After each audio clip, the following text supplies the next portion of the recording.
সহিংস সংঘর্ষের জেরে ভারতের উত্তর পূর্বাঞ্চলীয় মণিপুর রাজ্যের পরিস্থিতি আবার উত্তপ্ত হয়ে উঠেছে। সহিংসতা নতুন করে বৃদ্ধি পাওয়ায় রাজ্যের 3টি জেলায় অনির্দিষ্টকালের জন্য কারফিউ জারি করা হয়েছে। বন্ধ করে দেওয়া হয়েছে ইন্টারনেট পরিষেবা। তবে কারফিউ উপেক্ষা করেই চলছে বিক্ষোভ। ভারতীয় বার্তা সংস্থা পিটিআর এক প্রতিবেদন জানিয়েছে, ইস্পল পশ্চিম, ইস্পল পূর্ব এবং থৌবল জেলায় গতকাল মঙ্গলবার সকাল 11টা থেকে সর্বাত্মক কারফিউ ঘোষণা করা হয়েছে। রাজ্যে শান্তি পুনরুদ্ধারের দাবিতে শিক্ষার্থীদের বিক্ষোভের একদিন পরেই মণিপুরের এই 3 জেলায় কারফিউ জারি করা হলো। এদিকে উদ্বুদ্ধ পরিস্থিতিতে মণিপুরে ইন্টারনেট পরিষেবা বন্ধ করে দেওয়া হয়েছে। স্থানীয় সময় গতকাল মঙ্গলবার দুপুর 3টা থেকে আগামী 5 দিনের জন্য 15 সেপ্টেম্বর দুপুর 3টা পর্যন্ত সমগ্র রাজ্যে ইন্টারনেট সংযোগ বন্ধ রাখার সিদ্ধান্ত নেওয়া হয়েছে। গতকাল এক নির্দেশিকা জারি করে একথা জানিয়েছে মণিপুর সরকার।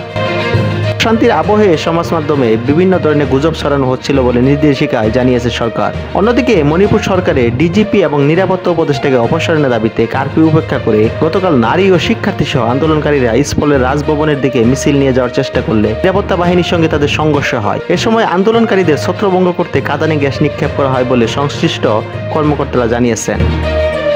গত সোমবার কুমারকন্দ ওমেন মার্কেটে অবস্থানরত কয়েকশো শিক্ষার্থী বিটি রুট ধরে রাজভবনের দিকে মিছিল নিয়ে যাওয়ার চেষ্টা করছিল, কিন্তু কংগ্রেস ভবনের দিকে নিরাপত্তা বাহিনীর বাধার মুখে পিছু হটে তারা। স্থানীয় সময় রবিবার রাতেও বিপুল সংখ্যক নারী ইস্পলের রাস্তায় নামেন। রাজ্যে শান্তি ফেরানোর পাশাপাশি মুখ্যমন্ত্রী এন বীরেন সিং এর পদত্যাগের দাবি তুলেছেন তারা। চলতি মাসে নতুন করে উত্তপ্ত হয়েছে মণিপুরের পরিস্থিতি। গত কয়েকদিনে দফায় দফায় গুলি বিনিময়, বোমা বিস্ফোরণ, ড্রোন ও ক্ষেপণাস্ত্র দিয়ে হামলা, বেসামরিক নাগরিকের মৃত্যু, মণিপুর রাইফেলসের 2টি ব্যাটালিয়নে অস্ত্রাগার থেকে অস্ত্র সহ লুটের চেষ্টা সহ একাধিক ঘটনাকে কেন্দ্র করে রাজ্যে উদ্বেগজনক পরিস্থিতি তৈরি হয়েছে। পরিস্থিতি সামাল দিতে মোতায়েন করা হয়েছে বিপুল সংখ্যক পুলিশ ও যৌথ বাহিনী। নিরাপত্তা বাহিনীর উপরে আর ভরসা করছে না গ্রামবাসীরা।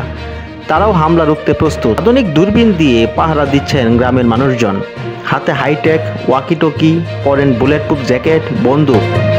রাজ্যে পুলিশ জানিয়েছে কুকি জঙ্গিরা রকেট এবং মর্টার নিয়ে হামলা চালাচ্ছে। কৃষ্ণপুর জেলার 2 জায়গায় বসতি এলাকা লক্ষ্য করে হামলা চালিয়েছে জঙ্গিরা। সাম্প্রতিক এই সহিংস ঘটনাগুলোতে অন্তত 8 জন প্রাণ হারিয়েছে।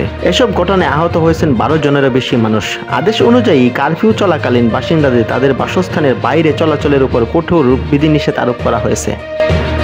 প্রাথমিকভাবে স্থানীয় সময় 10 সেপ্টেম্বর ভোর থেকে রাত 10টা পর্যন্ত কারফিউ শিথিল করার ঘোষণা দেওয়া হয়, কিন্তু পরবর্তী সময়ে পরিস্থিতির অবনতি হওয়ায় সকাল 11টা থেকে তা আবার কঠোরভাবে কার্যকর করা হয়েছে।